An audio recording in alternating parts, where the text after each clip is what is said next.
Hey, what's up? This is Chosen. Hope you're having a fantastic start to your weekend. I've been busy all day. I just got done with episode 3 of our Prime Gaming Quest Journal series that I'm doing with 2 streamers, BBXH and Dean. So cool. Had a lot of fun, but I've been busy all morning and all day in production meetings, getting ready for shooting that. And then we just finished up. So I was just now going to dive into game and start running some of the things that are ending today, like the Ice Golem tournament. I need to make sure and run this before this ends so I don't miss out on Python and all that. But I say all of this to say that I missed some of the drama going on. I'm just now kind of catching up on the news. I can pull this up for you. We have got this topic right here about Raid Shadow Legends cheating, and you can see some of these things that are shown in this like cheating tool type auto clicker thing, where you can pick what clans you face and automatically refresh and do some things to maybe cheat the system a little bit when pushing for Platinum Arena. And there's a lot of people with different takes on this that seem controversial, and people are talking about how is this any different than Farbstoff's RSL helper tool and all of that. So I want to cover this for you here on the channel. I'll talk about what is going on in this thread, give you my context on it as well. So let's get into it.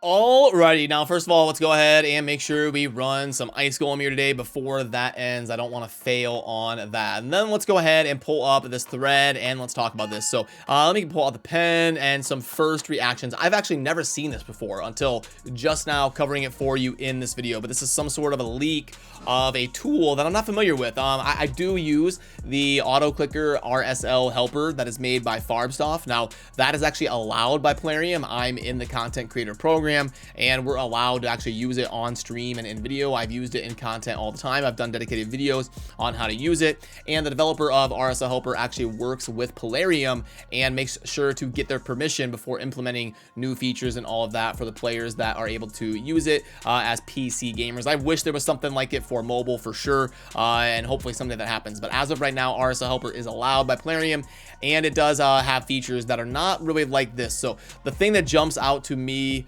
off the board here is the arena management. Now this is not something I've ever seen in Farbstoff's tool. I believe there's a way to maybe like auto farm, like just do battles in succession, but I've never seen like avoid a certain clan tag or only target a certain clan tag. That is a completely next level, and that is something I've never really seen in a tool. There's also stuff in here for all sorts of management on your account, and basically just having a program play the game for you, like even like certain times a day, and you can basically just leave your account on and let it manage your account, and it'll even like target certain opponents in the arena that you want to go against and stuff.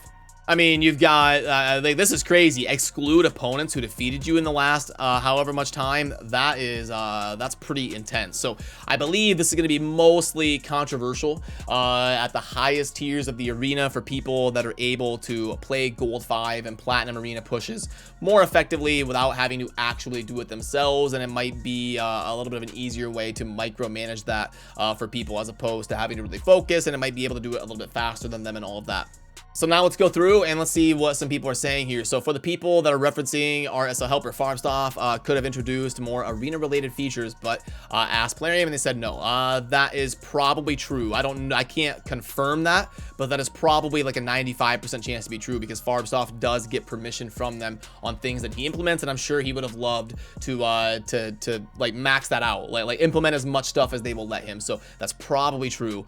If you think background, so the screenshot was linked in Scratch's Platinum Arena Discord channel. Okay, and I'm under the belief that the owner of this tool is in the, I don't want to shout out a certain clan, I can't confirm that. During the stream, okay, so it's like a paid monthly subscription to use this tool in the arena. I would like to bring awareness to the raid community that this tool exists, and some of the top clans are using it to cheat. Okay, and then the owner. Okay. My primary concern is that Plat Arena placement at the end of a reset. The bot tracks who you've lost to before and automatically attacks guaranteed wins or teams you've never lost to before. The scanning of the pages is instant. Yeah, that would definitely be an advantage. And remember that on reset, many players use the same name. So for example, the last reset, half the top 30 or some variation of that, use special characters. Yeah, I'd probably try to make it a little bit harder for humans to recognize and all of that. But I'm guessing that the tool could probably slice through that and do that a little bit more effectively. There's certain things like a lowercase L and a capital I that can be made to look completely unrecognizable from each other to the human eye. We used to see Smurf accounts like this in StarCraft 2 all the time. We called them barcode accounts, where you would do a series of lowercase L's and capital I's and just kind of like alternate and do like 3 in a row and then 2 in a row, and then you'd have a series of like 25 of these, and then no one would be able to look you up. They would have no clue who you are. So I've definitely seen this before in other games, people trying to kind of deceive the human eye from knowing who people are. But it looks like with this one here, the bot uses player IDs to track it instead of having it. Yeah, that is, if it scans the whole page like that instantly, that is obviously an abuse of some sort. I would agree that that would probably be something that shouldn't be allowed. So I think something should only be allowed if it's something that can be realistically done by a human. Like Farbsoft's tool clicking replay on a stage. I don't think that's abuse. It's something you can do as a human. You can't, as a human, scan through all player IDs instantly in a half a second and know which arena team you've never lost to and stuff. So I do think it would kind of step over into the grounds of a more kind of a hack type thing than just like an auto clicker tool that clicks play every run. Then we keep going. Blows my mind. Game this size allows people to cheat.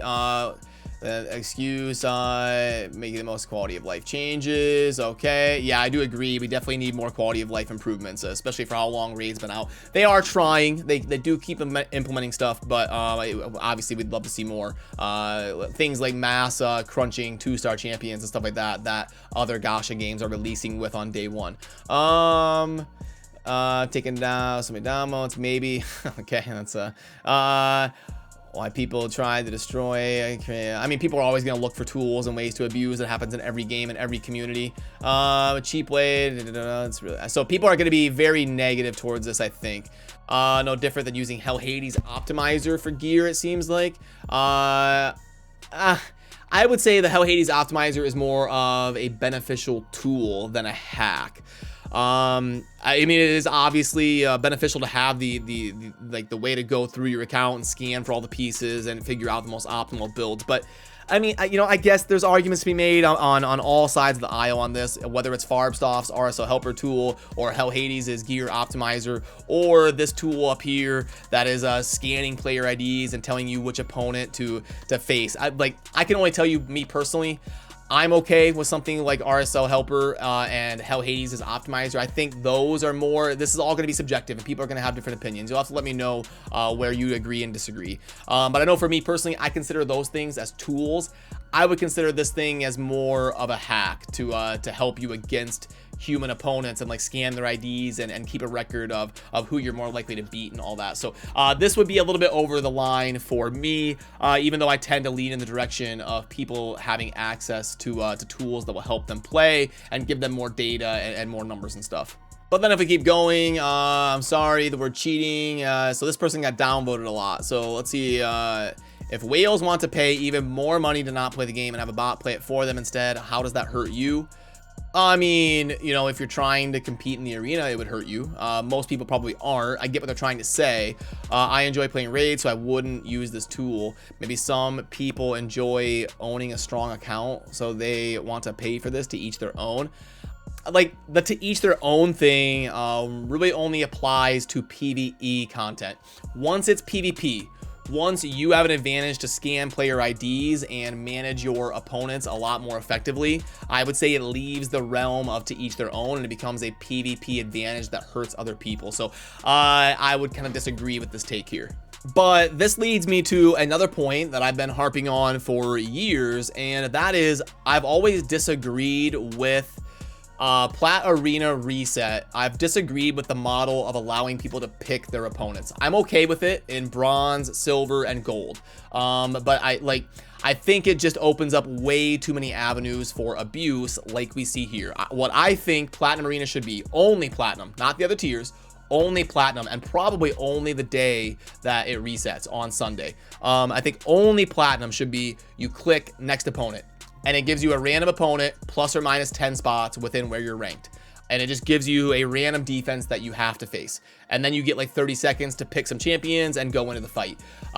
When you start allowing all these clans to team up, to suppress other clans, and then like only fight against certain opponents and protect certain opponents, it creates this whole system that's just ripe to be abused. And you know, I come from like a StarCraft background. Maybe that is creating a bias in me. Maybe a lot of you disagree with me that it's great the way it is. I don't know. I can only tell you my perspective, but I know coming from a competitive StarCraft standpoint and playing in a lot of competitive ladders over the years, I've never been able to pick my opponent. There was a lot of times in StarCraft where I had to play against my friend. I had to play against my teammate, and so be it. It's a ladder ranking, and it's an individual ladder ranking like Platinum Arena, and we had to face each other. It is what it is. We couldn't just avoid each other. We couldn't just band together to only face other clans and stuff like that. So it's something that me personally, I've never really been in favor of, raid being structured like that in just Platinum Arena. Again, I'm okay with it in bronze and stuff like that. And again, I'd be okay with the whole week, but that's kind of a separate topic. I've always been against the targeting certain clans and avoiding certain clans. But then jumping forward, it looks like that's mostly the end of kind of some of the takes that are jumping out to me. So yeah, you know, I think anytime there's a topic like this, I think it's going to be divisive. You're going to have some people that are a hard no on any tool that isn't available in the actual vanilla game as something that's available to mobile and PC gamers, beginners, endgame, all of that. It's a perspective that I understand and respect. You're gonna have people that want like as long as a tool is available to everybody the same, like RSL Helper, like, you know, anybody that wants to get a laptop and have RSL Helper on it, you know, it's available to them, it's free, and all of that. You have some people that think that that's okay, and then you have this next step of this kind of, you know, engine that really can target specific players and scan things that you can't humanly do, and do it you know, way better and way more efficient to help you kind of rank up a little bit better in a PvP environment compared to other players. That's like the 3 different tiers that we've got here. You've also got another thing that was a big contentious topic in the raid community maybe about a year and a half ago, was something called Cheat Engine. I don't know anything about it. I guess it's something that you install on your computer and it speeds up the game. So like you can do dragon runs in 30 seconds instead of 1 minute. Like it makes the game go twice as fast or something. And that was a really contentious thing. You had people using it in Platinum Arena because some of those fights versus those tanky teams, they can take a few minutes. And if you're able to do during reset, when you're able to do a fight in 20 seconds instead of a minute and a half, that's a big deal. You can get a lot more points than someone who doesn't have access to Cheat Engine. So you have people that say, you know, hey, it's fair game, it's just a tool that speeds up the game and we should be able to do that anyway. And then you have people that say, no, it's not something that's available for everybody and it actually changes how the game functions and plays. Like, you know, something like RSL Helper, it doesn't make my golem runs that you see on screen, it doesn't make these golem runs go any faster. I'm still playing the base game. It just clicks play for me and sells the trash gear that I would be going through and selling. It's definitely an advantage. It's definitely a great tool to have. And even the RSL Helper is divisive on people saying that it shouldn't be allowed and all that. But ultimately, all we can do is go by Plarium's rules. If Plarium said RSL Helper is not allowed, I wouldn't use it. If Plarium says that RSL Helper is allowed and every content creator is using it and all the players are curious about how to take advantage of using it, then I'm going to use it. But if the day comes where Plarium outlaws that, or anything that they do outlaw, I'm not going to risk my account. I've spent thousands of dollars. I'm not going to risk my account. So if Plarium says that Cheat Engine is not something we can use, I'm not going to use it. If Plarium says that this tool that you see on Reddit is not allowed to be used, I'm not going to use it. If Plarium says something is used, all we do is play by their rules. It's their game. They decide who gets banned. They decide what they crack down on and what they don't. So ultimately, our opinions are not going to change how the game is actually run. So that is why I use RSL Helper and nothing else, is because Plarium says that we can. So that's the only really opinion we can go with. But yeah, I would be curious to read through where you in the community fall on this, and definitely let me know where you agree with me, where you disagree with me, and feel free to share your perspectives, because it's always fun to, or not fun, but enlightening to see other opinions on divisive topics like this, so that I can continue to gather as much knowledge as I can and be able to forward that to you here on the channel. Maybe there's takes out there that I'm missing, or if the majority of people disagree with me, I'm open to evolving my opinion on things like this. So would really appreciate you taking the time to let me know down below. And yeah, remember to subscribe on your way out if you enjoy daily Raid Shadow Legends content. I'm gonna get out of here and enjoy my Saturday night, and maybe see you tomorrow, Sunday, if we have time to do a live stream and all that. But definitely wanted to cover this on the channel, because it is going to be probably a divisive topic being discussed within the community here for the next couple days. So enjoy your weekend. Thank you for watching, and I will see you soon in the next video. Peace.